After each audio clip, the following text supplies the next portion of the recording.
தேர்ச்சி மட்டம் 16.7 வணிகத்தின் வெற்றிக்கு மனித வளத்தை பயனுறுதியாகவும் வினைத்திறனாகவும் பயன்படுத்துகின்ற முறையினை தேடி அறிவார்.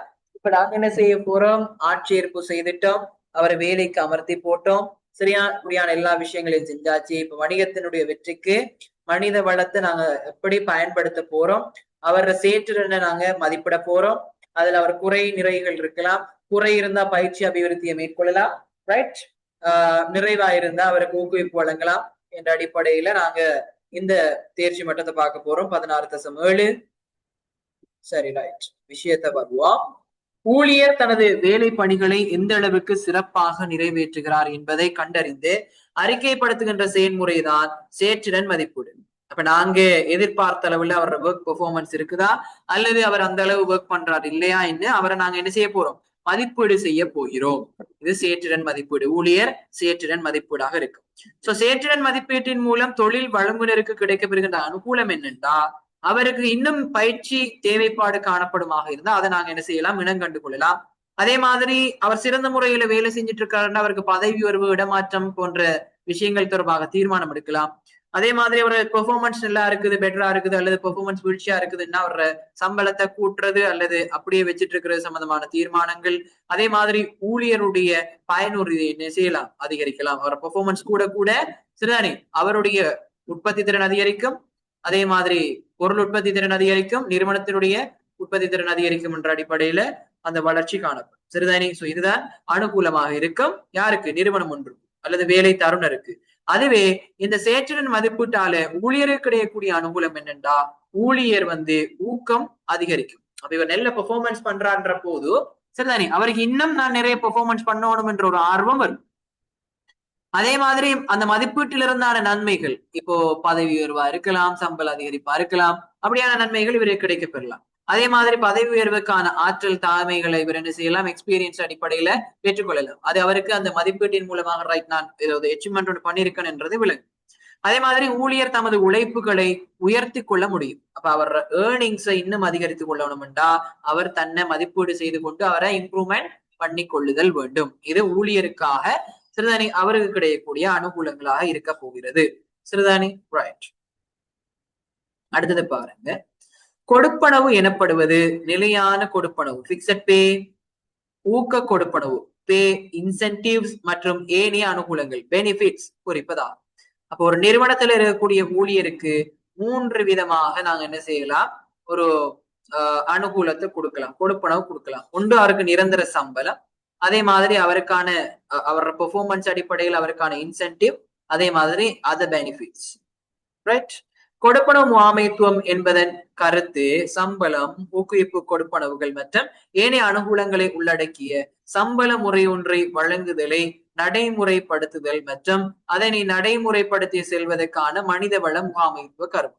சோ இந்த கொடுப்பனவு முகாமைத்துவம் என்று சொல்றது ஊழியர்களோட தொடர்புபட்ட ஒரு விஷயம். அவங்களுக்கான சம்பளம், ஊக்குவிப்பு, அதே மாதிரி ஏனைய பல அனுகூலங்களை ஒரு நிறுவனம் எப்படி செய்யுது அப்படிங்கிறத மேனேஜ் பண்ணுகின்ற ஒரு செயற்பாடு. சோ கொடுப்பனவு முறை ஒன்றை அடிப்படையாக காண முடியும். அதனை பின்வருமாறு வரைப்படுத்தலாம். ஊதியம்ங்கிறது நிலையான கொடுப்பனவு, ஊக்குவிப்பு கொடுப்பனவு, மறைமுறை நன்மைகள் அப்படின்னு சொல்லிட்டு எனது 3ஆக வகைபிரித்தல் நடைபெற போகிறது. ரைட். நிறுவனம் ஒன்று தனது ஊழியருக்கு வழங்குகின்ற கூலி அல்லது படிகள் என்பன சம்பளம் என பெயரில் அழைக்கப்படும். நிறுவனம் ஒன்று தனது ஊழியர்களுக்கு விசேட சேற்றுடனுக்காக, அதாவது அவருடைய ஸ்பெஷல் பெர்ஃபார்மன்ஸுக்காக வழங்குகின்ற கொடுப்பனவு ஊக்க கொடுப்பனவு என்று சொல்லியும், அதே மாதிரி சம்பளம் மற்றும் ஊக்க கொடுப்பனவுகளுக்கு புறம்பாக ஊழியர்களின் வாழ்க்கை தரத்தை மேம்படுத்துவதற்காக வழங்கப்படுகின்ற எந்த ஒரு விடயமும் பிற நன்மைகள் என்ற அடிப்படையிலையும் காணப்படும். சோ கொடுப்பனவு முகாமைத்துவத்தின் முக்கியத்துவத்தை நாங்க பின்வருமாறு என்ன செய்யலாம்? காட்டலாமா? ஊழியர் ஊக்குவிக்கப்படுறதும் தாழ்மையுள்ள நபர்களை நிறுவனத்தில் ஈர்த்து கொள்ள முடியும் என்ற அடிப்படையில இந்த கொடுப்பனவு முகாமைத்துவத்தினுடைய முக்கியத்துவம் இருக்க போகிறது. அடுத்தது பாருங்க, இந்த சேற்றுடன் மதிப்பீட்டை செஞ்சு போட்டு நாங்க பயிற்சி அபிவிருத்தியை செய்வோம். இது ரெண்டும் உண்டான்னு கேட்டா இல்ல, அது ரெண்டுக்கும் இடையில டிஃபரெண்ட் இருக்குது. அப்ப அது என்ன டிஃபரெண்ட்ங்கிறது தான் நாங்க இங்க பார்க்க போறோம். பார்ட் 2ல அதிகமாக கேள்விகள் பயிற்சி அபிவிருத்தி சம்பந்தமாக கேட்டு வாரது. அப்ப பாருங்க, பயிற்சி நிகழ்கால தொழில் கர்மங்களின் பணிகளையும் பொறுப்புகளையும் நிறைவேற்றுவதற்கு ஊழியர்களை தயார்படுத்துதல் இதனூடாக மேற்கொள்ளப்படும். அப்ப நிகழ்காலத்துல தொழில் கர்மங்கள்ல பணிகள்ல பொறுப்புகளை சரியாக நிறைவேற்றத்துக்காக ஊழியர்களை நாங்க தயார்படுத்த போறோம். நிகழ்காலத்துல பிரசன்ட். அது பயிற்சி. அபிவிருத்தின்னா எதிர்கால தொழில் தேவைகளை நிறைவேற்றுவதற்கு முன்னரான செயற்பாடுகளை காட்டுகின்ற செயல்முறை. அவ ஃபியூச்சர்ல அவர் ஒரு விஷயத்த செய்யணும்ன்றதுக்காக நாங்க அவரை தயார்படுத்துவோமாக இருந்தா அது டெவலப்மெண்ட். ஆக பயிற்சிங்கிறது ஒரு குறுங்காலத்துக்குரியதாகவும், ரைட், அதே மாதிரி அபிவிருத்திங்கிறது ஒரு தொடர்ச்சியான நீண்ட கால வேலை திட்டம் ஒன்றாகவும் இருக்கும். அதே மாதிரி பயிற்சிக்கு குறைந்த செலவும் அபிவிருத்திக்கு அதிக அளவிலான செலவும் ஏற்படும். அதே மாதிரி இது குறுங்கால நிகழ்ச்சி திட்டம், இது நீண்டகால நிகழ்ச்சி திட்டம். இது எளிமையானது, ரைட், இது எளிமையானதாக காணப்படும். அதே மாதிரி இவர்களை பார்த்தீங்களாக இருந்தால் நடைமுறை வேலையுடன் தொடர்புடையதாக இருக்கும். நிகழ்கால தேவைகளை நிறைவேற்றுவதற்கு எதிர்விளைவினை காட்டும் செயல்முறை, எதிர்கால தேவையை நிறைவேற்றுவதற்கு முன்னர் முழுமையான செயல்முறையை காட்டும் செயல்முறை. டிஃபரெண்ட். இது நிகழ்கால அபிவிருத்திங்கிறது எதிர்காலத்துக்காக. சரிதான பிள்ளைகள்? அப்ப டிஃபரெண்ட் உங்களுக்கு விளங்கிட்டு. ஆக இந்த பயிற்சி அபிவிருத்தியின் மூலம் தொழில் வழங்குனருக்கு கிடைக்க பெறுகின்ற அனுகூலம் என்னென்றா ஊழியர் அறிவுத்திறன் மற்றும் மனப்பாங்கு என்பன என்ன செய்யும்? அப்டேட் பண்ணப்படும், இற்றைப்படுத்தப்படும். அதே மாதிரி ஊழியர் செயற்றிறன் விருத்தடையும். இதனால வெளியீட்டின் பண்புத்தரம் அதிகரிக்கும். ஊழியர் ஊக்குவிக்கப்படுவாங்க. ஊழியர் விசுவாசம் அதிகரிக்கும். ரைட். ஊழியர்களினால் ஏற்படுகின்ற தவறுகள் வீண்விரயங்கள் என்பன குறைவடைஞ்சி என்ன செய்யும்? உற்பத்தி திறன் அதிகரிக்கும். அதே மாதிரி ஊழியருடைய வரவின்மை குறைவடையும். அதனால ஊழியர்களுடைய புரள்வு விலகி செல்கின்ற தன்மையும் குறைவடையும். சரிதானே? அதே சமயம் பயிற்சி மற்றும் அபிவிருத்தியின் மூலம் ஊழியருக்கு கிடைக்கப்பெறுகின்ற அனுகூலம் என்னென்றா தொழில் திருப்தி என்ன செய்யும்? தொழில் திருப்தி அதிகரிக்கும், சேற்றுடன் அதிகரிக்கும், பதவி உயர்வு கிடைக்கக்கூடிய சந்தர்ப்பம் அதிகமாக காணப்படும். ஊழியர் அறிவுத்திறன் மனப்பான்கு என்பது அதிகரித்து ஊழியரின் பெருமதி அதிகரிக்கும். உங்களுடைய வேல்யூ இன்னும் என்ன செய்யும்? அதிகரிக்கும். புதிய திறன்களை பரீட்சித்து பார்க்கும் சந்தர்ப்பங்கள் கிடைக்கும். அதே மாதிரி மேலதிக நன்மைகளை என்ன செய்யலாம்? பெற்றுக்கொள்ளக்கூடியதாக இருக்கும். ஊழியர்களுக்கு பயிற்சி அளிப்பதற்கு அபிவிருத்திக்கும் பல்வேறு முறைகள் பயன்படுத்தப்படுகின்றன. அவை என்னென்னு கேட்காங்க. ஒன்று பயிலுனர் பயிற்சி, இன்னொன்று வேலை மூலமான பயிற்சி. வேலையை சுழற்சி முறையில் வழங்குதல், பாத்திரமேற்று நடித்தல், பயிற்சி மற்றும் அபிவிருத்தி நிகழ்ச்சி திட்டங்கள்.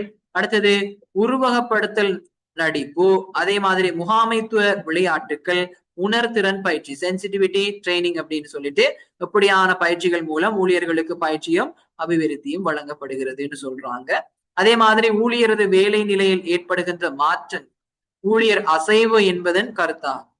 ஊழியர் அசைவினை ஏற்படுத்தக்கூடிய முறை ஒன்று அவரை பதவி உயர்வு செய்யலாம், இடமாற்றம் வழங்கலாம், அல்லது அவரை விலக்கலாம், அல்லது வேலையினை முடைவருத்துறதுனால ஊழியர் அசைவுகள் இடம்பெறும். அப்ப ஊழியர் அசைவு இடம்பெறக்கூடிய முறைகள் 4 இருக்கும். சரியோ? அமைப்பின் ஊழியர் ஒருவர் தற்போது ஈடுபட்டுள்ள வேலையினை விட உயர்தரத்தில் உள்ள வேலை ஒன்றுக்கு நியமிக்கப்பட்டாலே பதவி உயர்வு என்பதாக கருதப்படும். பதவி உயர்வு என்பது பொதுவாக தற்போதைய வேலையை விட வேறு கர்மங்கள், பணிகளுடன் கூடிய பொறுப்புகளுடன் கூடிய வேலையாக இருக்கும். ஒரு வேலையிலிருந்து அதற்கு சமமான மட்டத்துக்கு நாங்க இன்னொருத்தரை மாத்துவமாக இருந்தா அது இடமாற்றம். இதெல்லாமே இடைவெளி நிரப்புறதுல அதிகமாக பார்ட் 1ல கேட்பான். இடமாற்றம் கிடைமட்டத்தில் இடம்பெறும் அசைவாக காணப்படும். சேம் ஒரே பதவியிலிருந்து அடுத்த பதவிக்கு மாறுவாங்க. இப்ப உதாரணத்துக்கு ஹியூமன் ரிசோர்ஸ் மேனேஜர் ஆக இருக்கக்கூடிய ஒருத்தரை என்ன செய்யறது? இன்னும் ஒரு டிபார்ட்மெண்ட்டுக்கு மேனேஜரா போடுறது. அது சில பல எக்ஸ்பீரியன்ஸுக்காக போடலாம்.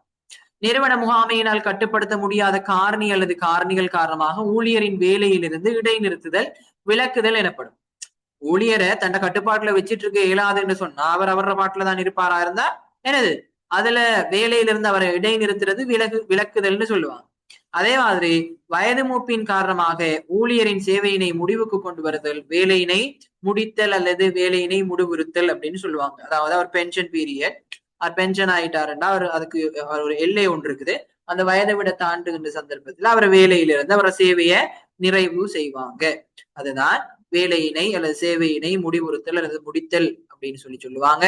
இதுதான் உங்களுடைய 16 தசம் 7 இருக்க போகிறது. சரிதானே?